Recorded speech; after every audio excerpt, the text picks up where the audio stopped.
Good afternoon, everybody. Good evening, wherever you may be. Welcome once again to Hit the Pick Founders Show. I'm your host, Scott the Steamroller Steen. Once again, we are brought to you by hitthepick.com. Make sure you get over there to hitthepick.com. Check out great deals on great packages from all sorts of sports. And we're going to talk about some of those sports today. Of course, as I know why you guys are tuning in, we're going to talk Major Arena Soccer League. That's playoffs are going to start here this week, as well as the UFL. But first, we got to get some stuff out of the way. See, that's what's known as a tease. You guys, you have to stick around for that for the end of the show. We're going to talk some college basketball to kick it off. But before we do, let's meet our esteemed panel. You have 60% of the founders here today, making his triumphant return. We've missed him for a few weeks. It's the one, the only Loud Esmond. What up, Loud? Great to be back. It took a little hiatus. You know, I'm not a college basketball guy, so I just got out of your way for the past couple of weeks and let you guys go for it. Well, your insights have been missed, and we're anxious to see what you have to say. You're going to be here for one college basketball show, so it's going to be uncomfortable here for the first few minutes. Sorry, buddy. But a guy who's no stranger to college basketball, he is the pride of Houston, Texas, by way of OHIO. You know him, you love him, you buy his picks, and they cash for you. It's David Delano. What up, Double D? What's going on? Glad to be here. Also, looking at some baseball, a lot of day baseball during this time. So get away, Dave, baby. Get away. Yeah, I'm gonna start looking at the Astros and Giants and Tigers and Mariners. Oh my. Yeah, there you go. Yeah. Nice. All right, baseball season. Yeah, in the first full week here, and on my bottom right, also the pride of Houston, Texas. You can really tell by his southern accent. He's a native. There. It's the one born and raised El Paso. Mr. Sean Higgs. What's up, brother? None. Good to see you guys. It's been a minute. Been a minute. With first time we've had you here at the new joint, and we hope this will become a regular thing, Mr. Higgs. Absolutely. I'm on the other side of Houston from Dave, about 3 hours away. Houston's a big joint. People don't realize Texas. Oh my God! Well, what side of Houston you on? Oh, that's about 2.5 hours away from me. You come from New Jersey, right? Yeah. So yeah, you're just at another place where you actually ask somebody what exit are you. But yeah, no, not really. You just drive and you hit a spot. It's me and Dave. Whenever I do a video, Dave, I'm like, Dave, you just drive straight and you're gonna run into something. You hang a left. You're in a mall with 400 stores. It's anything you need. It's crazy. The weirdest area. There's like those little islands of high rises. There's like 4 or 5 downtowns in Houston. It's a very bizarre place, and it's set up, Dave. Right? It's like weird. I was over in like Memorial City. Then there's like other side. It's like just all. People say that a lot when they're visiting. They're like, "I think I was downtown," and you're like, "Oh, that's only about 30 minutes from downtown." Right. You're right. Saying that there's 5 downtowns is on the conservative side too. I've been to Lakewood Church in Houston. Okay. Is that what's his name? Is that Joel Osteen's? Yeah, that's Joel Osteen's. Yeah. That's right on the highway. What highway is that on? 45, 50? It's on 59. 59. I know I could probably get there. Well, and without traffic, I'm like 15 minutes from that area, so not too far from there. The weird thing to me when I was driving there is that there's freeways next to freeways. Yes, you like that. No, they're not freeways. They're frontage roads. Yeah. But you can do 70 on them. Yeah. Because they're 3-lane highways. I'll tell you what, that frontage road system in Texas, you drive by, you're like, where do I want to go? It's over there on the left. All right, well, all I got to do is to go down like 3 miles, take a frontage road all the way back. Great. It's a fantastic system. When my mom came down, I said, if you miss something, you get off and you just hit a U-turn because there's just U-turns everywhere. So, I mean, it's different to drive than like Jersey, but it's simpler because you just keep going and then you turn. You don't have to like people here drive like maniacs. Like, fella, you get off the next second, there's a whole lane. You do a turn and a whole U-turn lane. It's got its own lane to do. I got to tell you, run circles all day if you wanted to. I've literally driven on the roads of all 50 states, and Texas is the only state in America. If you're out on a rural 2-lane road, the people in front of you, they're going slower. They will get over on the shoulder. Yes, let you go past. It's the only state in America. They are one of 50 that does that, and it's Yeah. It's a pretty And cool thing. Florida M is doing 75. Yeah, that's So- true. That's true. Yeah, you better. And if you go past them, you better commit. You better commit Yes. to being faster than they are, or they're going to eat your butt up. So Yeah, I don't understand that. Like a guy wants, I'm doing 75, you want to pass me, and then you get in front of me and like I'm on your ass. that's right. What are you doing? That's right.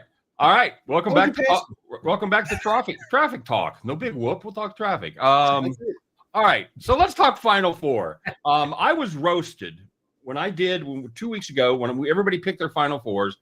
I picked 3 number 1 seeds in Tennessee, and I was roasted for being a chalky guy. And the only mistake I made was taking Tennessee. Everything else came in. Lau, did you play it at all? Do you have anything to add to the college basketball conversation? Have you watched it casually as a fan? Pass. Okay, terrific. I love it. We'll be to soccer here in a minute, brother. Okay. Mr. Delano, what'd you have for your Final Four? I didn't write all this stuff down. Well, yeah, I actually had 3 number 1s in Michigan State. Mm-hmm. And I didn't like having it that chalky, but I did. So I had 3 of the number 1s. I kind of thought that Auburn would slip up, and I took Duke and Florida in the final with Florida winning the whole thing. But so that's what I have in my bracket at this point. I do think, and it's not too much fun to say because it's like the obvious thing to say. I think that Duke's going to win, even though I picked Florida before.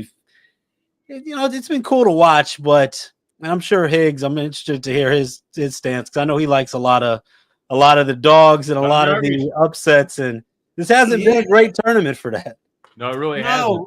So this has happened one time since they began seeding the tournament in 1979. Only one time, all 4 number 1 seeds have made it to the finals. It was 2008. Anybody know where the Final Four was held that year? San Antonio. San Antonio. That is correct. So we need to stop holding it in San Antonio. That's my hypothesis. Higgs, is your bracket in shambles like the rest of us, or who'd you have? Yeah, I am the dog guy, but I had a rough conference tournament week before the NCAAs. NCAAs, I kind of it wasn't bad because you have some dogs that were kind of competitive, right? I mean, you had blowouts, I had some favorites, but bracket wise, I had Michigan State as well. I had Auburn going down the second round. I thought either Louisville or Creighton could knock them out. I think I did one ESPN bracket. I think I probably had Michigan State. I might have had either A&M or Florida, and Houston and Duke. Obviously, I was like, who's knocking off Duke there? I thought, are we shocked? All year long, these teams were better than everybody else. Maybe you want to put Alabama in that mix, but Alabama was always, could they make a stop? Right. These teams we're not shocked at these 4 teams here. Maybe I liked A&M. I thought they kind of were overlooked by Houston, and they could maybe come in and steal a game there. And I thought Auburn was just playing poorly coming into the tournament. I thought they'd get picked off. But Florida's been great. I mean, Houston's 30-1 since the start of the year. I mean, they're ridiculous. And Duke beat Auburn. I mean, come on. Although I kind of like Houston a little bit this weekend. I kind of like Houston. It is hard to argue that we are not seeing the 4 best teams, and not just because they're number 1 seeds. But here's a stat that I found today. These teams are top 10 all time. Since Ken Palm's been doing efficiency ratings. They are all 4 of them are in the top 10 all time efficiency rating. Duke's number 2, Houston 6, Florida 8, Auburn number 10. Does anybody want to make an argument that there should be another team here instead of one of these 4? No. Anybody? Yeah, I don't think you can.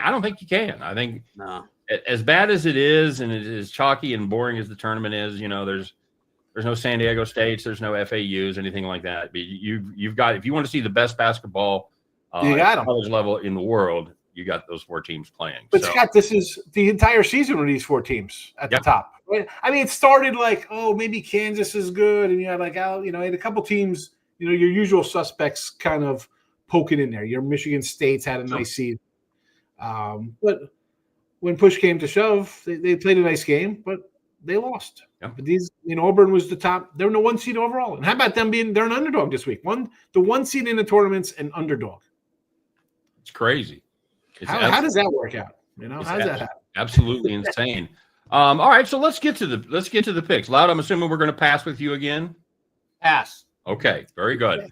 All right. So, Mr. Delano, we have the number 3 and number 4 teams in the country, Florida and Auburn, going at it. Auburn 2.5-point dogs, as Mr. Higgs mentioned. The number in that is 159.5. What do you got here, my friend? Yeah, I like Florida. I mean, it's hard to argue. I know they beat them during the Florida took them down during the regular season. I liked Florida before the tournament started, and I really had a lot of the same thoughts as Sean as far as I thought that Auburn wasn't playing well during the tournament. I didn't think that they would just get to flip the switch, and I thought that Creighton had a chance to knock them off. I actually picked Creighton to upset them in my bracket, and for the first 25, 30 minutes of that game, it looked like a possibility, but I'm going to go ahead and take Florida to win that one. And my heart wants to take Houston, but I think it's going to be very competitive. But at the end of the day, in those last 4 or 5 minutes, I think Duke's going to find a way to pull away. Sometimes Houston's offense, they've gotten stagnant at times. One thing about with Houston, even though they're 30-1, it's hard to nitpick, but I've watched this team a lot.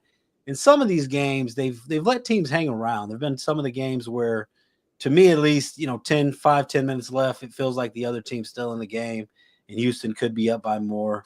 Like I said, I know we're nitpicking a little bit, but they're playing Duke, so I mean you've got to. They had that strong, dominant performance all the way through to Tennessee. Kind of surprised me how convincing they won that game. But I think against Duke, when it comes to making the big shots down the stretch and creating shots, I think with Cooper Flagg and all those sensational freshmen that Duke have, I think they're going to end up covering that number. Very good.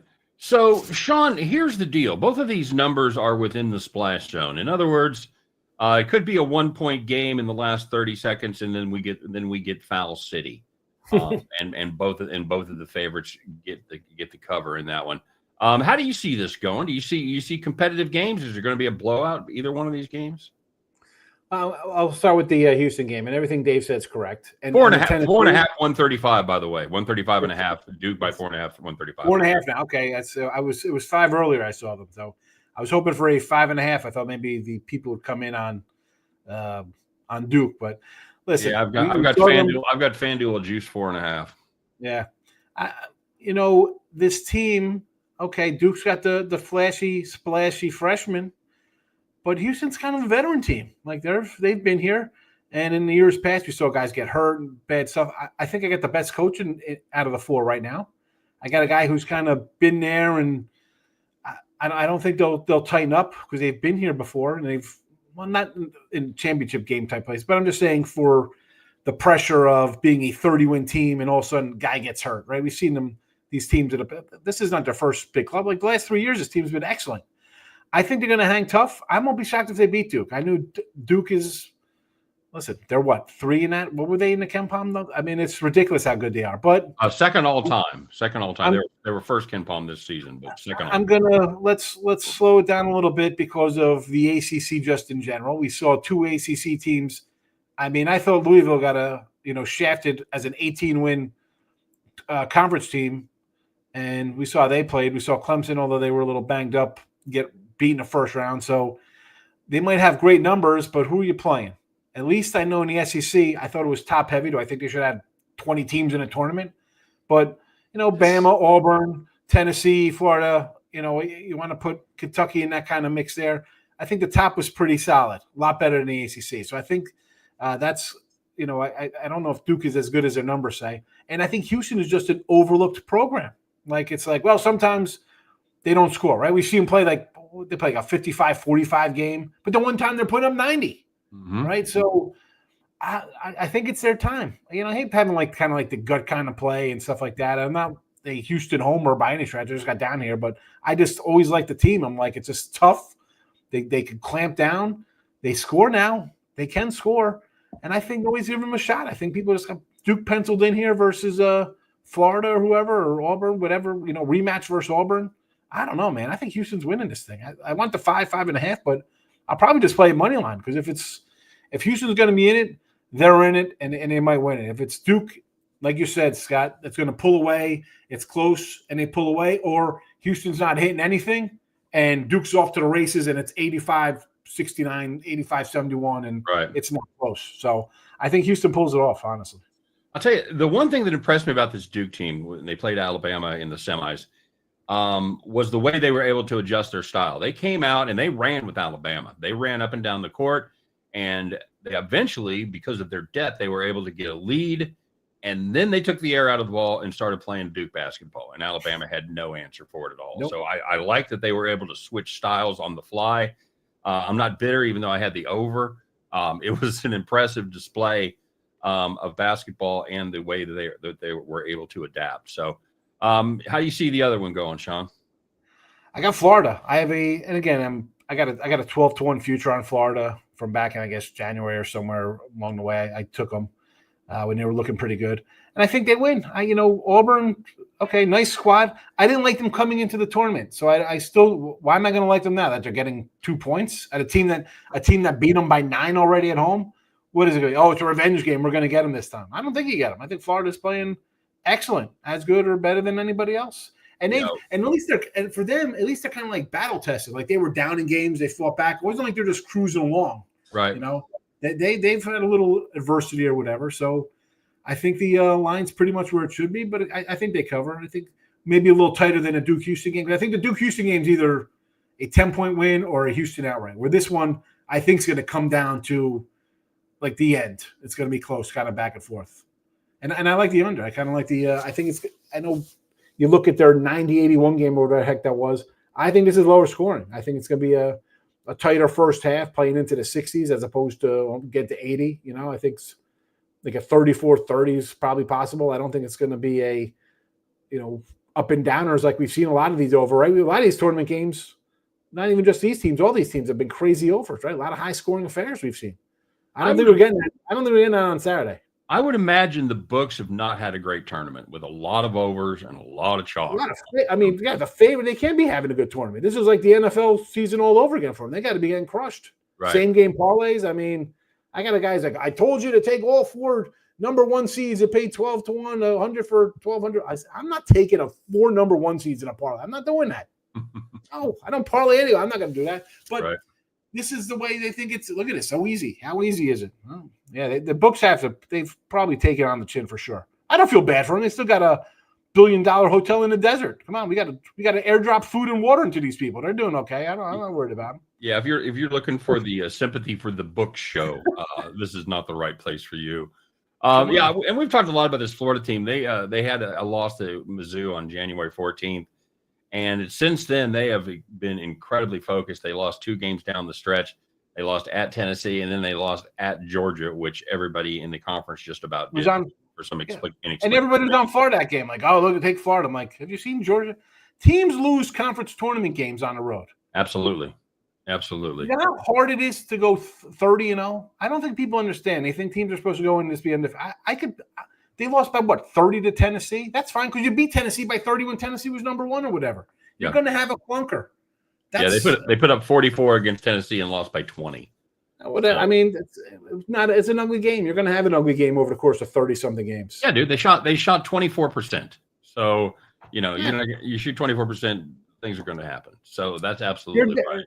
It's halftime. You're down by 16. You're out of it. You've checked out of the game already. You're in a foreign court. They're throwing crap at you. It's over. Just get out of there and regroup the next game. That's how it is. You just want Rocky Top to stop. Just let's get me out of here. Where's the bus? Can we get out of here? All right. So we've talked a little bit about the national semis. Mr. Delano, this is your chance. You're sticking with Florida to win it all. Sean made it such a compelling. You know what? I feel like Duke wins this thing, but the team I picked still in it, so yeah, we'll say Florida. Oh, there he is. Speaking of, hold on a second, Scott. Speaking of airdropping stuff in the desert, can we get this guy a different hat than his Dodger hat? Every time he's on, he's got the same Dodger hat. Are you just locked in? Here, I'm gonna change hats for you right now. Got a different Dodger. How about that one? Nice. Thank God. He just wears the white one because every time he wears it, they haven't lost. He's looking at 162 season. That's right. You're a Dodgers fan. I bet you rooted for England against Argentina too, didn't you? Not in soccer, in the war. Well, they covered the run line in every war. Yeah, What can I yeah, say? they did.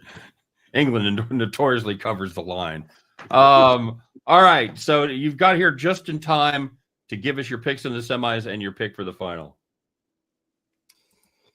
First of all, how'd you do with the 4 that you laid out a couple of weeks ago? I think I did okay. In fact, I think I swept. I did really well in the Sweet 16. The Elite 8, maybe not so good. But our show was on the Sweet 16 games, and I think I did pretty well. No, the original show we did where we all picked a Final Four. Probably not, because I think West was the least chalky, so probably not. He's talking about how your Final Four picks I do have. Yeah, in my bracket, I had Texas Tech and Duke in the final game. I think I had Michigan in the Final Four, and Gonzaga, I think I had in the Final Four. Strong. So that didn't work out all that great for me. No, San Diego and Kent State to make it.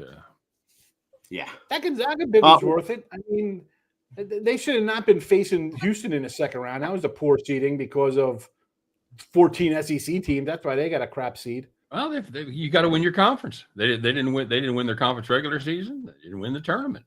They did win the tournament. They did win the tournament. That's right.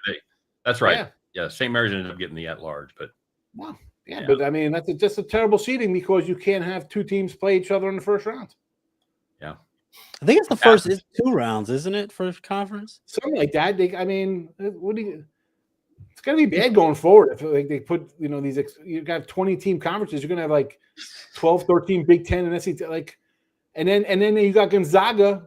What if they would have knocked off Houston? Because that game was kind of close. I had Gonzaga in the points. I liked it. They're getting like 6.5, whatever. They're getting that one to start as an open.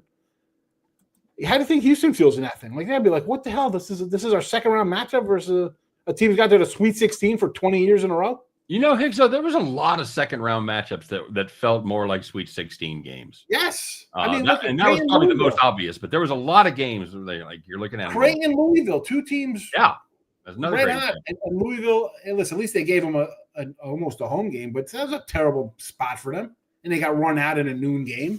Well, and that's one of the things I like about this Houston team because they basically played the Sweet 16 in enemy territory. Their first game was against Purdue, which is an hour away from Indy. And then they played Tennessee, which is only 5.5 hours from Knoxville. It's a hell of a lot closer than Houston is. So you had a lot of Rocky Top make the drive up there. So they've played in some hostile environments, and they played there lately. Absolutely true. Okay, Wes. So the first one, we've got the ever popular Florida Houston, or excuse me, the Duke Auburn game. Does anybody have I haven't looked, but does anybody have an update on Johnny Broome if he's going to play with that arm injury? Johani? Johani Broome. Because I think that's a big deal in this game. That's a big deal. I would say it's priced as if he's going to play the Florida Auburn game. Well, I will say that this Gators team, if you remember, they put up 90 points on Auburn, right, back in February. So that could bode well for Florida's confidence. But Walter Clayton Jr., I will say, fantastic last name and even better player. But he has been fantastic this tournament. But I guess Bruce Pearl was saying Denver Jones, he's their best defender, and he's probably going to be guarding Clayton Jr. And Alex Condon too for Florida. Obviously, he had some ankle issues, but he's had some time to rest up, so he should play well. I like Florida here. It's a little scary to back them because if you think about it, they had to go on that 18-4 run to beat Texas Tech, which they did. But there's a chance they maybe shouldn't even be here. But I still like Florida. I think they're going to come together. I like Florida here. I'm going to lay the points. Last I looked, it was -2. That's 2.5 now, or -2.5. Yeah. Okay. Yeah, I'd probably go Florida there. As it relates to Duke and Houston. So Duke, they just keep dominating everybody. Houston, they had to face the best seed in every possible game. But, Duke, obviously one of the best offenses in the country, 83 points a game. That's good for top 10 in the country. Houston, best defensive team in the country, right? They only allow 58. So something's got to give here. What's going to give? Houston's defense or Duke's offense? I do like Duke. Cooper Flagg, fantastic player. He's averaging 18, 7, and 4. That's pretty good for an 18-year-old kid. By the way, so, for offensive player of the year, they don't do MVP in college basketball. They do, player of the year or whatnot. But you could not, there wasn't a line for Cooper Flagg on that at the beginning of the year. Do you guys know why? Because he was 17 years old. He was 17, and I guess it's illegal to bet on kids that aren't 18 years old. So I thought that was interesting. But I like Duke. It's a lot of points to lay. Where are we here? 5.5? Yeah, 4.5. 4.5, rather. Sorry. Okay, Yeah. well, it's coming down. I still like Duke. It's a lot of points to lay. But yeah, I'm gonna go chalky. I'm gonna go Florida, lay the 2.5, and I'm gonna go Duke, lay the 4.5. Never too late to go chalk, brother. It says here Pearl was on he was at the Barstool guys today. I'm part of my take. He says that he's not going to do anything till Thursday, but I have no doubt he will bounce back from this. So he's going to, what's he not going to play in a Final Four? He'll play. Is he going to be effective is the thing. He's the LeBron of college basketball. Every game, it's something with him. He's either missing it, he's banged up. You don't know if he's going to be 100%. And just about every game, he gets out there and plays and goes for 20. And you never know when he's going to be yelling at Stephen A. Smith on the sideline either. Yelling at Stephen A. Smith? Oh, LeBron was. The floppy. I thought you meant Broom was. Yeah. He's playing. But still. He's playing. Even if this guy was the fact that he's playing and they're still a 2.5-point underdog. Yeah, I don't care that he's playing. I got to tell you, of the two dogs, Auburn interests me more than Houston does. Because you got the big sexy guy, you got a big name, you got a big walk-in double. You got 20 points, 10 board guy. That's big. Yeah, it is. It is. And this is on the other side. The thing about everybody forgets about this Houston team. They led the nation in 3-point percentage. Bradley ended up chunking it the last couple of games, so Houston actually took the lead. They shot like 39.7%. Nobody shot 40% for the year. So they can make the shots from downtown if they have to. But this Duke team, they play good defense. Everybody talks about the Houston defense. Duke number 4 in defense, according to Ken Palm. So they're a team that can definitely shut down the offense of another side. I'm not sure Houston is ultimately going to have enough at the end of the day. We'll see. Just wanted to comment on that England in the wars over under. Mm-hmm. Ever since I get burned on Gallipoli, I've been out on England. Nice. I know we're talking about this Final Four, but you guys been paying attention to the Crown or the NIT? Got the NIT championship tomorrow, and the Crown going on too. Yeah, let me get Wes's take. Let me get Wes's take. We'll talk about that. I might be going actually to MGM tomorrow, but Joe D'Amico said he got some tickets, so I might be there. I was going to say Joe D wants to go to the game. Going to the Crown, are you? Yeah. Is that the Mirage? MGM. They imploded the Mirage. It's gone. Oh, that's right. T.I.'s still there, right? What? Treasure Island, yes. Yeah, Treasure Island's still there. They imploded. I think it was the Tropicana, and the new A's stadium is going to go where the Tropicana used to be, which is right by Mandalay Bay. But yeah, the Mirage is gone. Mirage is gone. Last year, I'm looking at that. I'm like, how are they putting a baseball stadium here? It's gonna be as small as what they're playing in Sacramento. Yeah, they said that it's only going to be like 35,000. But they want it to be like that. But the ticket prices will probably be super expensive to see the A's. Hopefully the A's are good by then. I guess we'll find out. Boy, they better hurry. They better pedal fast. Ryan Cape is chiming in chat.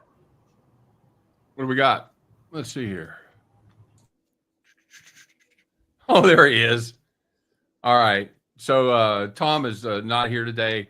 Gone but not forgotten. He's got Houston. Did Westlove Gonzaga. Johnny Broom's going to play. Duke team total under. And so let's cash some tickets. Speaking of tickets, Crown tickets are free.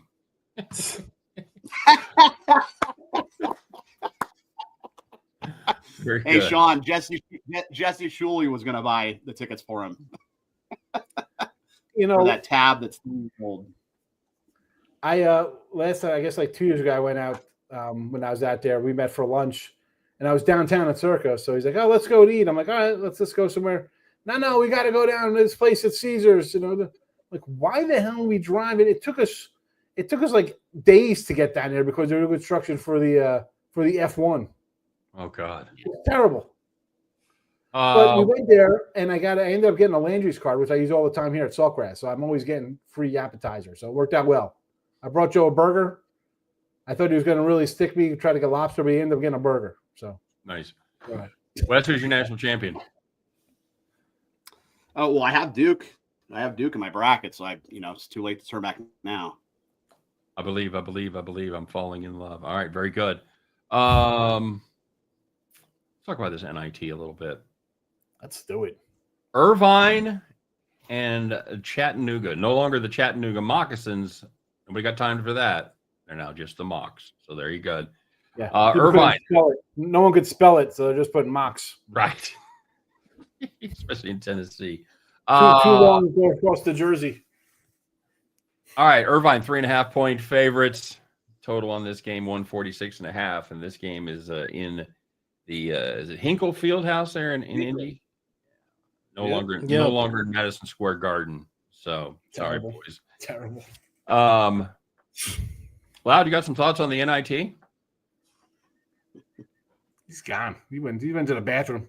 That's like me when you're talking about the NBA and soccer. I'm like, what? I'm losing. He's out. You got tired. We're talking about basketball. We got a wavy picture. All right, very good. Delano, what do you think? I like Chattanooga with the points as the dog. I liked him a little bit in that last game against Loyola Chicago. I don't know if you guys have ever watched the Loyola Project. I had watched that. This random. I watched it right before the NIT, and I thought it was a good documentary if you ever want to check it out. But it's about Loyola Chicago 1963 championship team, and they won every game since I watched it. So I was a little afraid to bet against them. But now that Loyola Chicago's out of it, I think that it's a good spot for Chattanooga. I mean, you see her. I think that Chattanooga by name, they kind of look like a team that doesn't belong there, but they've been playing really well. They definitely have the offensive advantage. You got a little bit of a clash here. UC Irvine, definitely a stronger defensive team, but this is going to be a tight one. And I think getting 3.5 points, I like Chattanooga in this one. Definitely would mean a lot for their program to win the NIT. Yeah. Sad but true. Wes, what do you think? Well, it's kind of funny. So my roommate here in Vegas, he has a ticket at South Point. When this tournament started, the NIT started, he put $100 on Chattanooga to win the NIT at 16-1. So he has 1,600. He has 1,600 coming to him. So I asked him, "Are you going to hedge?" He said, "Oh yeah, I'm going to hedge. You kidding me? Going 880 to win 800 on Irvine. Why would I not?" I mean, Irvine does have a fantastic defense, like David said. I probably like Chattanooga too. I actually watched them play. Was it last night they played and they won, or it's 2 nights ago? I forget. But yeah, they look pretty good. Yeah, I'd probably roll with Chattanooga. It's a great story. They could have a lot of momentum. And both teams were great against the spread. They were both 23. Well, Chat was 23-12 against the number. UC Irvine was 24-13. But yeah, give me the points with Chat here. Okay. Mr. Higgs, what say you? I'm kind of torn on this one here because I liked, I was wrong. I thought Loshai would beat Chattanooga because they were underdogs the last 4 games, won them all outright. Yes. I thought the Loshai defense would be kind of like the difference, right? It'll come into defensive play. And that's what I thought with North Texas the other night too. I'm like, you know what? Irvine, and listen, how do you make fun of the team that's got 32 wins? They had 31 wins. I'm like, these guys are good, but I saw them against San Diego where they had trouble scoring. So I was like, maybe Texas throws a little wrench, right? They play kind of a pretty good defensive team they are. So I've been wrong about these two teams. I don't know. I think either one would be great for either program. I'd rather see Chattanooga just the way they're playing and covering as dogs. Because you look at some before this tournament, in their own tournament, they were laying like 10 points. Yeah. They got from like 10-point faves to dogs in every single game. Yeah, their record, their straight up record as a dog over the last 3 weeks or whatever is crazy. Is pretty damn impressive. They were. It's tough to go against that. As stupid as it sounds, it's like, well, you want to get away in that? Like, I'm not looking to do that. I'd love to see Irvine win. I'm a Big West guy. I always kind of like those Big West teams, right, during the year. But point wise, I'm going to try to get nice 130 with an underdog here, 125. With a team that's just been winning outright every single time, sure. Sign me up on the moccasins. All All right. I had a moccasin in my garage, by the way. A snake, a water moccasin. It was humongous. It was poisonous. I'm like, oh my goodness. I tried to talk to him. Let me tell you, for things with no legs, bro, they move really fast. They move real fast for a bunch of legless creatures. So one of the best things about the Pacific Northwest, no reptiles and no flying bugs that bite. Well, we got crap down here. Dave will tell you. It's just there's a lot of flying bugs here. We were eating dinner, and I was looking out the window, and there was like some kind of animal bug on the screen. So I lift up. I'm like, to my wife, I said, "Look, he just wants you to eat. He wants you to share something." Dude, it had to be about this big. I don't even know what it was. Its wings, I don't know if it was it kind of looked like a locust, but it wasn't a locust. It could have been like a flying roach. I have no idea what it was. It was just some mutant Texas bug that they got down here coming out of the woods. Everything's bigger in Texas, buddy. It is. That people think that's just some kind of saying. No, it's the truth. See the superhighways down here, people? They're insane. They're 70 feet in the air. I think the underrated statement of your whole piece right there was, I tried to talk to him. Yeah. And you're talking about I did. I was like, hey, fella, just open up the door. Open up the, it's a 3-car garage, so double doors go up. I'm like, there you go. Just head on out. It's all right. Come on now. Big, I'm like, there you go.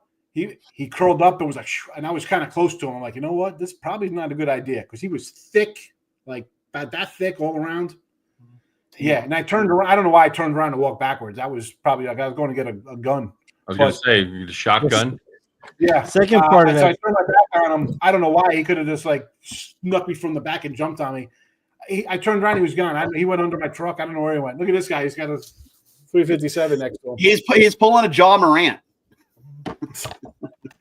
And I was telling my neighbor, I'm like, I don't know what it was. Like, well, what did it look like? I'm like, it's just a giant snake. He's like, did it smell it? I'm like, yeah. He's like, oh, it's moccasin. He's like, they're poisonous. I'm like, oh, great. How'd he get in my garage? No water there. Do you have a little pond in your garage? Yeah, I'm next to water. I'm next to I'm in the end of the cul-de-sac, and there's nothing there. I got like a little creek easement kind of joint. There you go.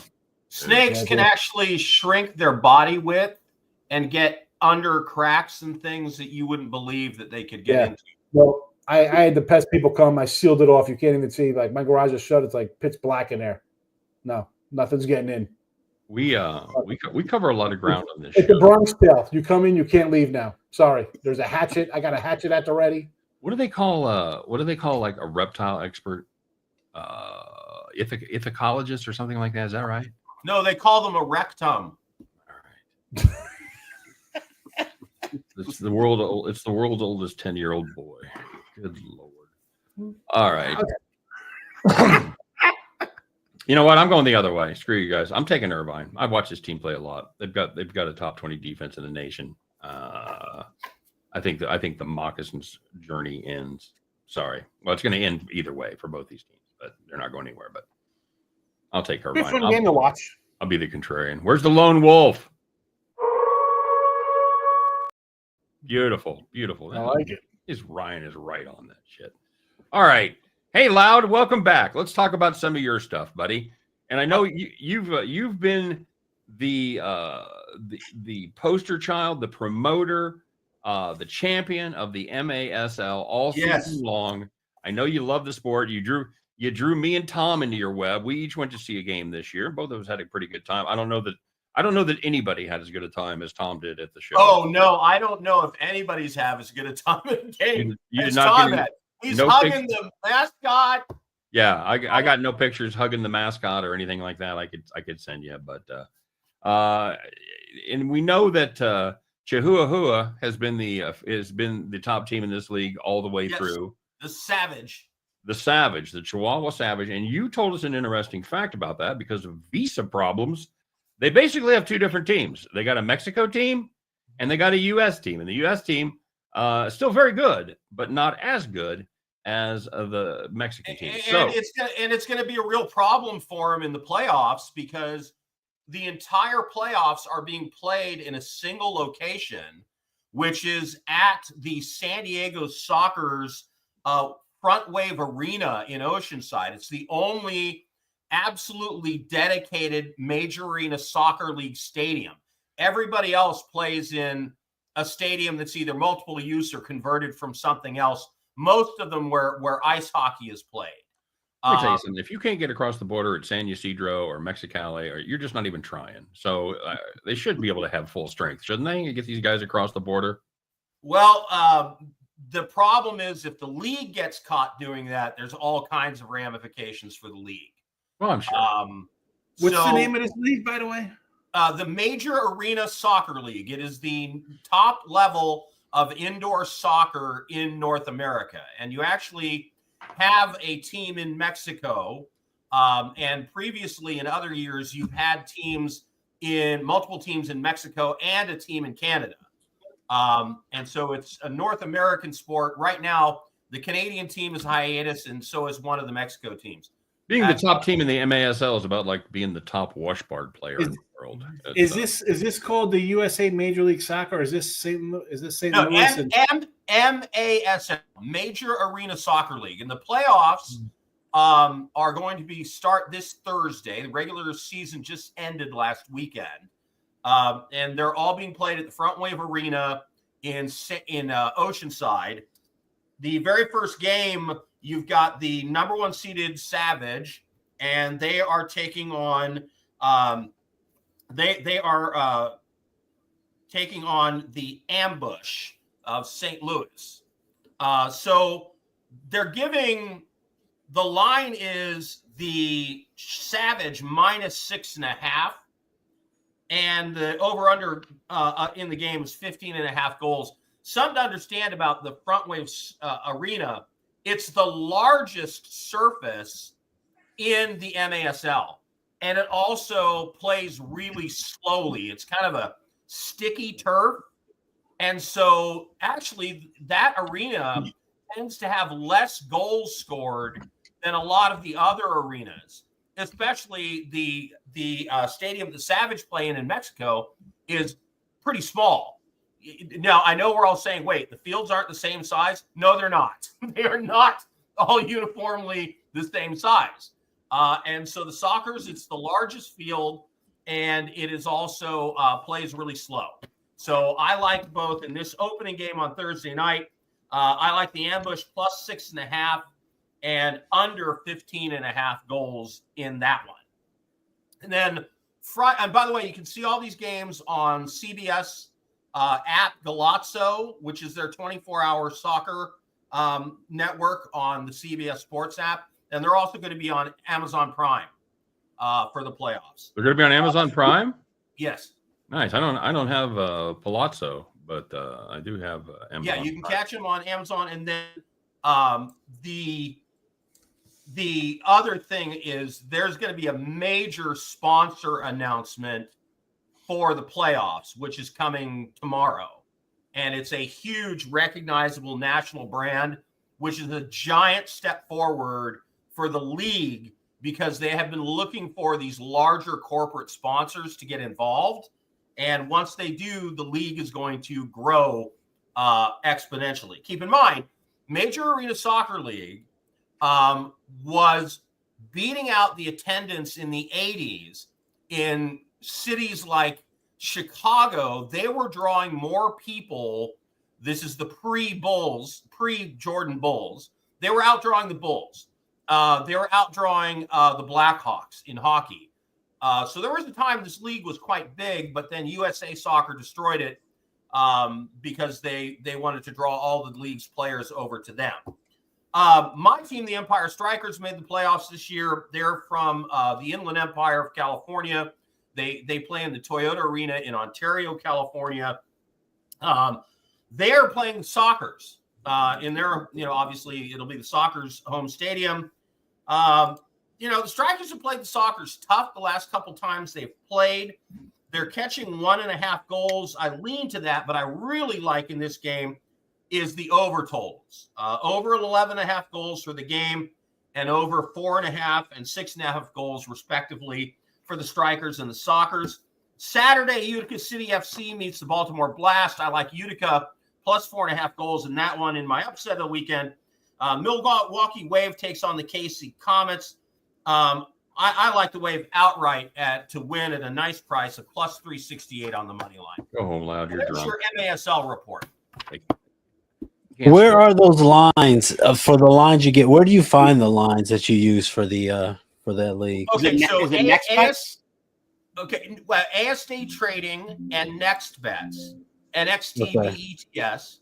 Now, if you live in one of the states where betting on the sport is legal, and there are 4, Colorado, Arizona, Maine, and Maryland, you can get the lines anywhere. They're on DraftKings and BetMGM and everything else. It's just you can't get it if you're not in a place on the major betting sites, the legal ones. You can't find the lines unless you're in one of those states. Gotcha. So Wes can't walk into a sports book in Vegas and bet on the MASL. It's not legal in Nevada. There's only 4 states where it's been certified. What's the holdup on that, my friend? No, I'm not going to get into this online. Scott, call me privately, and I'll tell you what's really going on. Let's just say if you're not connected to certain interests, it's very hard to get approved. I'll leave it at that. We're gonna have to call our boy Kiev O'Neill, Sean, and have him get a bunch of money down on MAS. Because I'm looking at my offshore joints, like my local offshore kind of places I use, and there's nothing in there. I'm going through it'll be under alternative sports, not under soccer. It's a little hard to find. It's a little obscure. But I gotta tell you, Scott, it's a fun sport. It's a great watch. It is. It absolutely is. It goes fast. Actually, it doesn't compared to a regular soccer game. It actually kind of drags. There's a few stoppages, and it's because it plays like hockey. Yeah, right? You have periods and then breaks. Yep, it does I play a little bit. I got Czech League table tennis. I can get that one. Anyway, there's a table tennis league in Katy. I think I saw it like on TV the other day. Can you bet on it? They got some new kind of super arcade I saw they opened up over there. I don't know. What if you could? I don't know. Anyway, I know Red Rivers you could do a lot. Anybody want to weigh in on the MASL? Wes, you got your bets down? Well, I did go. I went to the Empire Strikers game with Lou back in, I think, September. It was pretty cool. We sat in the owner's booth and free food, catered and everything. And I had a couple beers, and we watched some MASL soccer. I had a great time. I thought it was a lot of fun. I like when they go on the power play. Guys get put in the tank. So it's like soccer hockey, right? The Empire Strikers back. Nice. Very nice. And you get one of the things that you see in this sport a lot that you don't see in regular soccer is goalie goals. So teams will put their goalie on the attack a lot in this league. The Strikers play that style where they will put the goalie on attack and try to get an extra man advantage. And so you see a number of goalie goals. Some of them are from long distance, and sometimes the goalie is like down by the other goal at the other end. It's kind of crazy how that plays. So you're saying we can cover the puck line or the goal line at the end of the game and cover the -1.5 pretty easily. Oh yeah. Yeah. It can happen.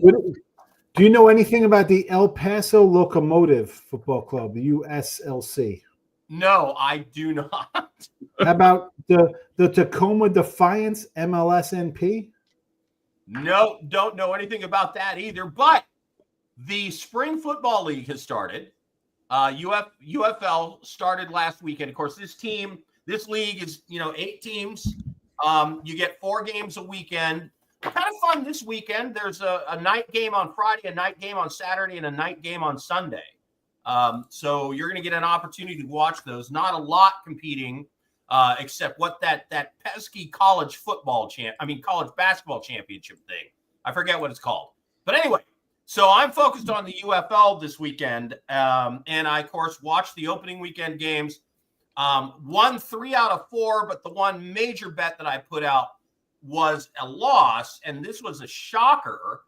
The Birmingham Stallions, who have led the league in offense for the past 2 years, were second in offense 3 years ago, and won the championship 3 straight years, and were favored plus 200 to win the championship again this year, came out and lost to a team that had lost their head coach, offensive coordinator, interim head coach, special teams coach, and linebackers coach a week before the league kicked off. And this was the DC Defenders. The DC Defenders coach said, I'm leaving to take the Tennessee State job, and cleaned out the coaching cupboard on the way out. But he left the defensive coordinator, Greg Williams.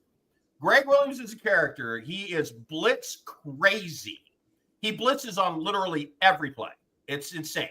But they so confused the quarterback and the offensive lineman for the Stallions that they looked confused and lost all day. I remember watching offensive linemen spin around just trying to figure out who they're supposed to block. Meanwhile, the quarterback is getting sacked 10 yards behind them. So the defenders used their defense to just bludgeon the Stallions. But then the question is, how much of that is bad Stallions versus good defenders defense?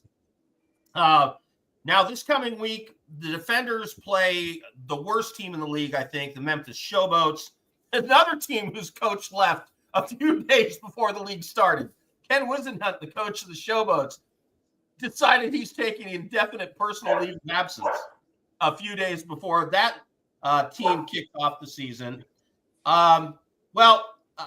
This game, the Defenders, I've got to cover -8 in that game against the Showboats, and I'm going to take the under 37 because the Showboats may not score, and as good as the DC Defenders are on defense, they're not that good on offense. They scored 3 times and couldn't get an extra point conversion. By the way, in the UFL, you cannot kick an extra point. You must either get it from the 2-yard line, which is worth a point, the 5, which is worth 2, or the 10-yard line, which is worth 3. They went from the 5-yard line for 2 points 3 times in a row and couldn't get it. Why don't they just let them go from the 50 for 10? At the end of the game, the team, if a team's behind and scores a touchdown, they can actually choose to go for a 4th and 20 from their own 30-yard line. Yep. They just spot the ball at the 30 and they have 4th and 20. If they get it over the 50, then they convert and they get to keep playing. So that's 7.5 and 37. I got there loud. I grabbed. Yes. Yeah, I had it earlier at 8 and 37.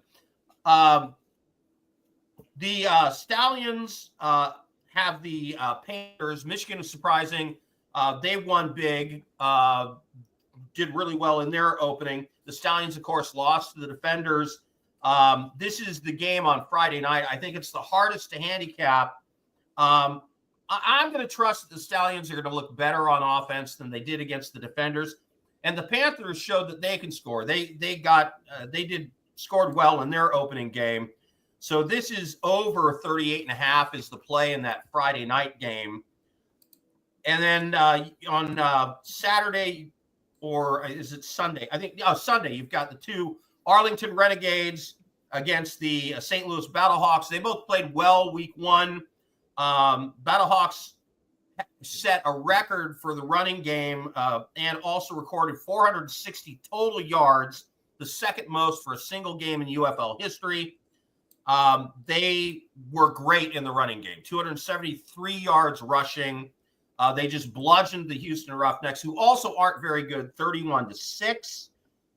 It was an impressive performance from the Battlehawks, who had a lot of questions going in, because you'll recognize this name, A.J. McCarron, the quarterback who had won the championship with Alabama, did a little time with Cincinnati, played a few games. Is that the hot one with the hot girlfriend that Brent Musburger? Yeah, the one who got Brent Musburger fired. Yeah. That's what I thought.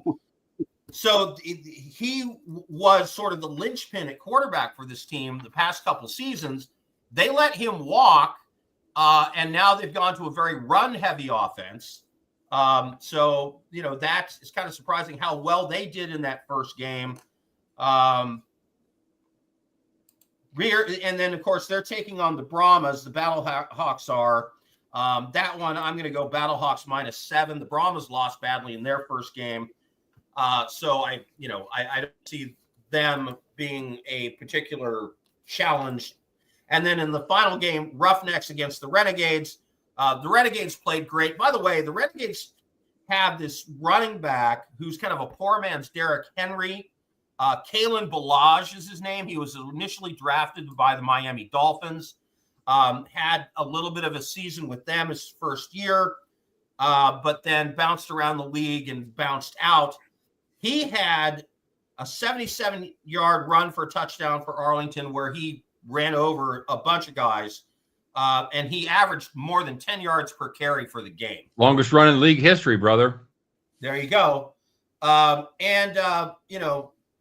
But the Brahmas are terrible. So how again, one of the problems with the UFL is there's a big disparity between the good teams and the bad teams. And so when a team does really well against a really crappy team like the Showboats or like the Roughnecks or like the Brahmas, the question is that team really that good, or is it because the team they're playing is that bad? So that's kind of what you've got to decide.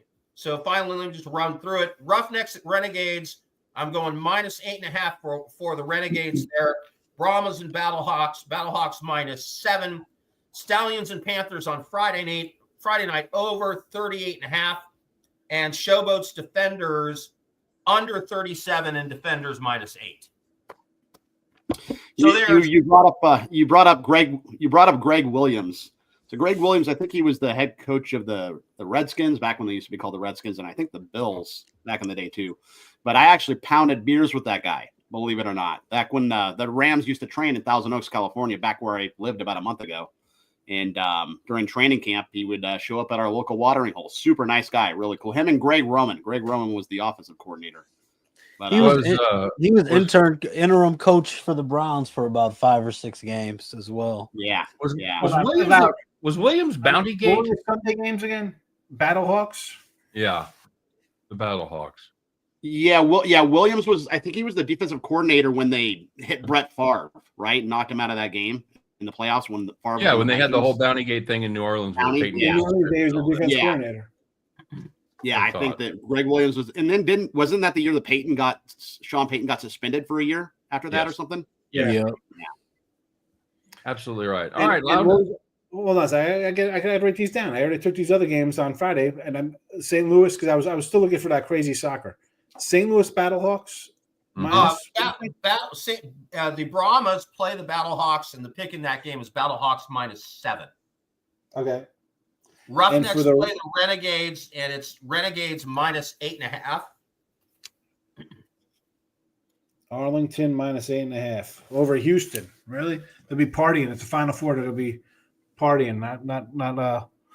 Not worried about UFL football. You know, all the Houston fans will be there watching the basketball game, but they will have the Roughnecks little TV for the Arlington game in Arlington. They'll be watching on their phone. Absolutely. I actually went to the Roughnecks first game last season. Nice. Yeah. Where did they play? They played Houston Cougar Stadium, right? No, they played. So they were playing there when they had the XFL, and now that it's the UFL, they're playing at Rice. They're playing at Rice's stadium. All right. Stallions and Panthers. Nice place to watch a game. Not a good team though to watch. Stallions and Panthers over 38.5. Showboats Defenders under 37. Defenders -8. Yep, I got those in already. Okay, thank you. All right, very good. And that's the report on the two sports where there will be. And here's the thing about the UFL: it's a box of chocolates the first few weeks. So don't go crazy on the units. I don't want to hear that. I'm coming here tomorrow. I'm coming here on Monday. Be like, yeah, thanks for those 4 losers, fella. Thank you. Higgs is going to get his bets down and double the handle on this sport nationwide. So, all right. Hey, before we get out of here, let's talk baseball real quick.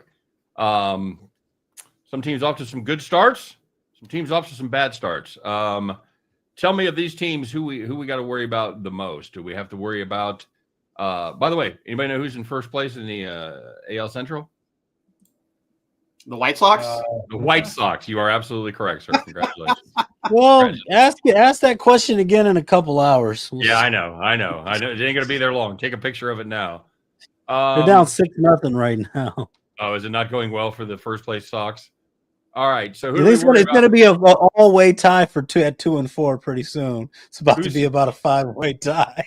God, dear, what a division. All right. So who do we have to worry about more? The Twins at currently 1-4, the Astros at 2-4, the Braves at 0-5. I guess that's about it. The Brewers at 2-4. They were luckily they played Kansas City, so they were able to pick up a couple wins after starting the season 0-4. Who's most likely to stay there, and who's most likely that this is just a quick aberration? Let's start with Higgs. What do you think, Higgs? Well, I got Twins under 82.5, so I'm happy for their start. I got Braves under 93.5, so I'm happy with their start. Nice. Brewers, I don't got nothing on them. I don't like them at all. Okay. I would be, I guess, if you're a Brave fan, I'd be a little worried. Like, you didn't think they were going to start 0-6, but hitting has not been there. And the pitching staff, I thought this is why I liked them to be an under team. Anyway, who's the staff? It's not a good pitching staff. I mean, Sale's okay. He had a great year last year, bounce back, but he's not some young buck, and you lose Charlie Morton, but you need guys. They're huge underdogs tonight to the Dodgers. Yeah. I mean, we got Bryce Elder's pitching. Mm-hmm. Come on. Good times. I mean, like a quick look at who'd I be worried about. I mean, I guess Red Sox fans, because the talk coming in was like that was like the trendy pick. Like I graded a little 425 on them to win. They're starting out 1-4. I know they got some pitching problems, but that you don't want to see that from them. Yep, absolutely. Everybody else in that division is, that's the one I think would be. People are like, oh my goodness, what's happening? Brave fans, they'll probably give it a pass. That's fair. Delano, what do you think? Are you worried about who's going to make a run? I'd be worried about the Braves and the Red Sox the most, but similar to Sean said a couple weeks ago, we talked about baseball. I was on the Braves under win total. I am as well. I just thought that total is too high. This team definitely has some flaws. Now, obviously, they're 0-6, so they're not going to stay where they are. They're definitely going to do improve. But when you look at that, 0-7 after tonight. But when you look at the division they're in, with the Phillies and the Mets, if they dig themselves in a hole just in that National League, there's going to be a little bit of a problem, which is the same thing for the Red Sox, because that whole division, how good the Blue Jays and how good the Rays will be, we'll see. They're off to a pretty good start.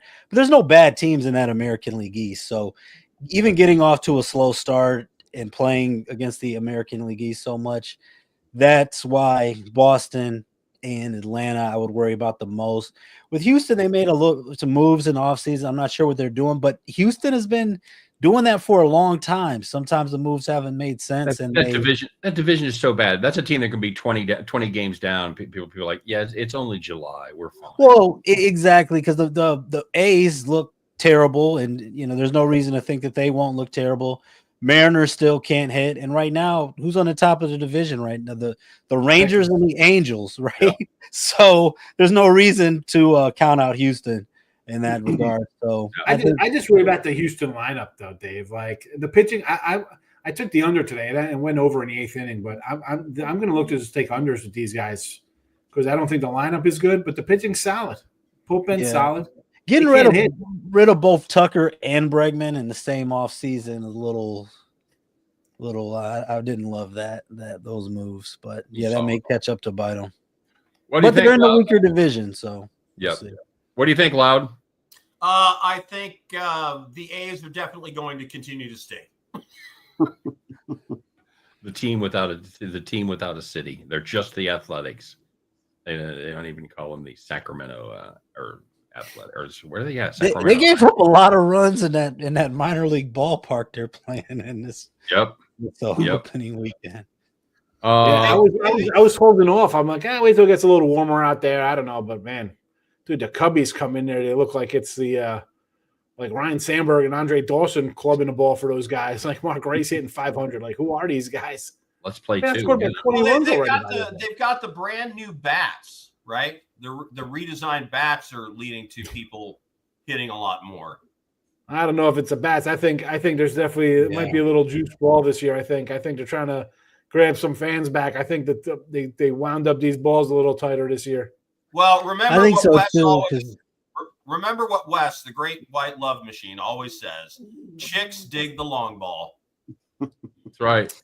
Hey, your Dodgers are off to a good start, Wes. They're 7-0, right there with the Padres. Is this going to be a 2-team race all the way through? I think wasn't that the Tom Glavine and Greg Maddux commercial? The chicks dig the long ball. Yeah, no, it's from Bull Durham. Well, I know. Those from Bull Durham, but they did. I thought that year when Mark McGwire and stuff, they did turn it into a commercial. So I think you're both right. All right, there you go. Well, so the NL West, my NL West. So the poor Rockies, they're not going to be good for another 5 or 10 years just because of the division they're in, right? Right. But obviously Dodgers undefeated, Padres undefeated, Giants are 4-1. They're playing some good baseball. It's funny, the Diamondbacks are 3-2 and they're in 4th place in that division. It's just a tough division. It's everyone is going to be looking up at the Dodgers all season long. Regarding so the Reds were kind of a trendy pick this year. I'm sure you all kind of heard some things about that. It's just so funny. They just played the series versus the Rangers and they scored 14 runs in the first game and then they got shut out the next 2 games. It's like, how the heck does that happen? But yeah, the Reds were very popular pick to do well this year. So and I know it's still early. St. Louis is 4-2. Cubs are 4-4, obviously because they played those 2 Tokyo games. Regarding the A's, so we all go on Sports Rage, right? Gabe's a good friend of ours, and he's been saying all year long that you come, like Sean said, come summertime, the ball is going to fly in that park in Sacramento. It gets freaking hot in Sacramento. I've been there a few times. It's like, especially during the summer, it'll hit 105, 110. The ball will fly there. So maybe like the bet some overs at home A's games. Maybe June, July, August. Or now, really. Even now, it's going pretty good. Whoever they're playing takes team total over, yeah. In fact, I was actually a principal at one of the public relations firms that pitched the Sacramento River Cats to do their PR for them for their launch of their franchise. So I was actually in the Sacramento area when that team came to town originally. And you're right. They must not have hired you, Loud, because I've never heard of them. Sacramento River Cats? Yeah. It's a beautiful little ballpark for minor league. I'm amazed that there was a bunch of trees there around that stadium, which provided some shade. And they cut them all down so they could add a few more rows of seats. It is going to be so freaking miserable in the stands there from July to September. I can't imagine. Yeah, it's going to be. The A's are used to playing in front of 400 people, so I think they'll be right at home there in that park. All right. Went a little longer than usual here today, guys, but we do appreciate you hanging in there and listening. We covered a lot of ground, whether it's you want to talk about snakes, you want to talk about Houston traffic, you want to talk about geography, you want to talk about the World History Major Arena Soccer League. We got you covered. We're all over the place. So any final thoughts from anybody before we get out of here? Pass. Diamondbacks tomorrow over Cookie Carrasco pitching for the Yanks. Yeah. Cookie Carrasco. Nice. That a day game? 7:00 at night game. Merrill Kelly's on the hill. I'm taking Arizona. Yeah. If anybody's interested in laying 18 points in the NBA with the Clippers tonight, it might actually be a good idea. Oh my who are they playing? The Pelicans. That's right. They got everybody shut down for the year. Yeah. Very solid. Mr. Delano, any final thoughts? I like the chalk in the crown tomorrow. I like Villanova and Cincinnati. Okay. I'll tell you what, if I do go to that game, I'll tell Joey D to put me right there on the court so you guys can see me. You can tune in and watch me. Is it like a session pass? You get to see both games? I have no idea. He just hit me up. He says he has tickets. But Tom, apparently Tom says they're free anyway. So What a sport. What a great friend. All right, everybody. We will thank everybody for joining us here, and then thank the panel for joining us as well. Special shout out to Mr. Sean Higgs. Higgs, where can people find you? Oh, I'm everywhere. Just head over to Winners and Winers. We're part of that little family over there. I'm checking out on over there. Twitter, Mr. Sean Higgs. There you go. They still in business? Okay, hello. Are they? Winners and Winers still in business? Partially. We'll see. I thought we drove out of business. Quarter's over. We'll see what happens. Yeah, I was going to say April 1st is supposed to be a big day over there. So, yeah, we'll see what happens. All right. Guys, as always. No, we're still live. Oh, we'll see if anybody watches this for real, won't we? Let's see.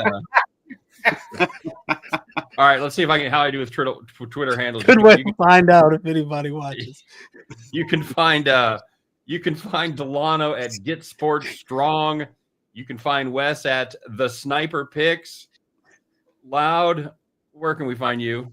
Hitthepick.com, and I'm still got picks for sale over at Winners and Winers. Yeah, that's not really what I meant. I mean, like on social media, what's your handle?